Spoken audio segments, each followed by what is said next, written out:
ছোট লোকের বাচ্চা, তুই যে এই জায়গায় পয়সা খাবার খাইতেছস ডিউটি অবস্থায়, মানুষ চলাচল করবে কোন দিক দিয়া? ম্যাডাম এখন লাঞ্চের সময়, আর রহিম চাচা আসার কথা ছিল ডিউটিতে, উনি আসেনি। আমিও বাসায় যাইতে পারবো না, কারণ গেট খালি।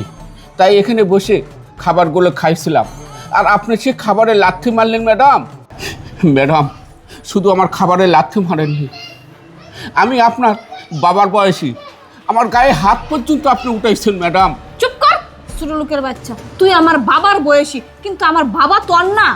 তুই যে গেট বন্ধ করে খাবার খাইতেছস, মানুষ চলাচল করবো কোন দিক দিয়া? বেশ ভালো কথা, তুই বাসায় যাইতে পারস নাই, তাহলে তুই সাইডে বসে খাবার খা।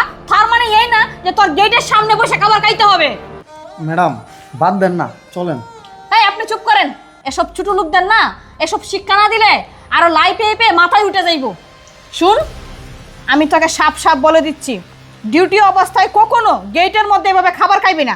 আজকে তোকে আমি ওয়ার্নিং দিয়ে যাচ্ছি, পরবর্তীতে যদি এরকম অবস্থা হয় তোর এমন অবস্থা করব, তোকে ঘর ধাক্কা দিয়ে অফিস থেকে বের করে দিব। না ম্যাডাম, আমাকে ঘাট ধাক্কাতে অফিস থেকে বাইর করে দিবেন না, তাহলে আমার পোলাপানগুলো না খেয়ে মরে যাবে। আর আমি কোনোদিন আপনার গেটে এভাবে আর খাবার খাবো না, আমাকে মাফ করে দেন ম্যাডাম। ঠিক আছে ঠিক আছে, এত কাহিনী করতে হবে না, কথাটা যেন মাথায় থাকে। গেলাম। আচ্ছা ম্যাডাম, সালামু আলাইকুম।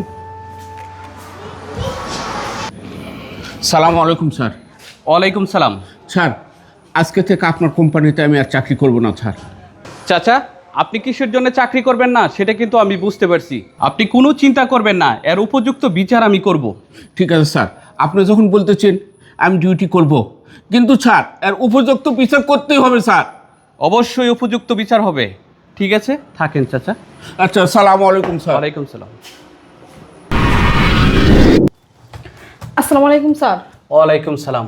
স্যার আমাকে ইমার্জেন্সি ডাকছেন, কোন সমস্যা? হ্যাঁ, সমস্যা বিদায় তো আমি আপনাকে ডেকেছি।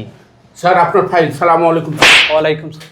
এই ছোট লোকের বাচ্চা, আমরা দেখতেছিস এই জায়গায় একটা ইমার্জেন্সি কথা বলতেছি, তার মাঝে ঢুকে পড়তে হয়। আর তুই কি জানাস না কারো রুমে ঢুকতে হলে অনুমতি নিয়ে ঢুকতে হয়? এই কমন সেন্সটুকু কি তোর কাছে নেই? আর থাকবেই বা কেন? তুই তো পুরো সিকিউরিটি চাকরি। সুইটি ম্যাডাম, থামেন। আপনি অফিসের ভিতরে এগুলো কি শুরু করছেন? আপনি ওনার গায়ে হাত তুলছেন কেন? স্যার এসব ছোট লোকদেরকে না এভাবে শিক্ষা না দিলে এরা লাইফে মাথায় উঠে যায়। এই থামেন। আপনি লাইফে উনি মাথায় উঠেছে না আপনি উঠেছেন? আপনি আমার কোম্পানিতে শুরু করেছেন কি? আমি আজকে লাঞ্চের সময় দেখলাম উনি বসে খাবার খাচ্ছিল, সেখানে আপনি তার খাবারে লাথি মেরে খাবারগুলো ফেলে দিলেন এবং কি করলেন, তার গায়ে পর্যন্ত আপনি হাত তুলেছেন। আপনার তো সাহস দেখে আমি অবাক হয়ে যাচ্ছি। আর সেই বিষয়টা নিয়ে কথা বলার জন্যই আপনাকে আমি অফিসে ডেকেছি।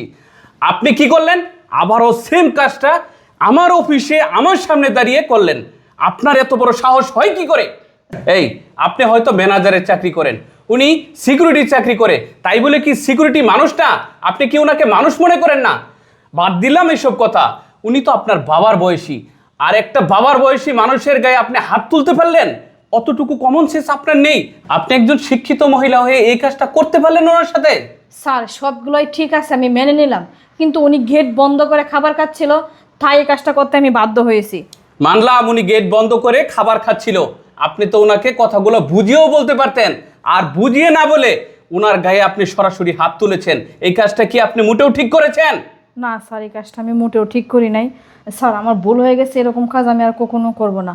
আঙ্কেল আমি ভুল করেছি, আমি তো আপনার মেয়ের মতোই, আপনি আমাকে মেয়ে মনে করে ক্ষমা করে দেন। ঠিক আছে ম্যাডাম, আমি মাফ করে দিচ্ছি। আমার মেয়ে যদি হয় তাহলে কি মাফ করে দিতাম না? ম্যাডাম কিছু মনে করবেন না, আমি একটা কথা বলি, মনে রাখবেন আপনার ঘরও হয়তো আমার মতো বয়স্ক বাবা মা আছে। হ্যাঁ, আঙ্কেল কথাটা ঠিকই বলেছে। আজকে যদি ওনার জায়গায় আপনার বাবা থাকতো আর তার গায়ে যদি কেউ হাত তুলতো, তাহলে আপনার কেমন লাগতো? আঙ্কেল, ওনার পক্ষ থেকে আমিও আপনার কাছে ক্ষমা চাচ্ছি। আঙ্কেল, আমি আপনাকে কথা দিচ্ছি, উনি আর এই ধরনের ভুল কখনোই করবে না। যান, আপনি আপনার দায়িত্ব পালন করেন, কোনো সমস্যা নাই। এই বিষয়টাই এখানেই শেষ হয়ে গেল। আচ্ছা ঠিক আছে স্যার, আমি খুশি মনে আপনার এবং ম্যাডামকে ক্ষমা করে দিয়েছি। স্যার আপনার ফাইলটা। আচ্ছা ঠিক আছে, রাখেন। আচ্ছা স্যার আসি। সালামু আলাইকুম। ওয়ালাইকুম সালাম।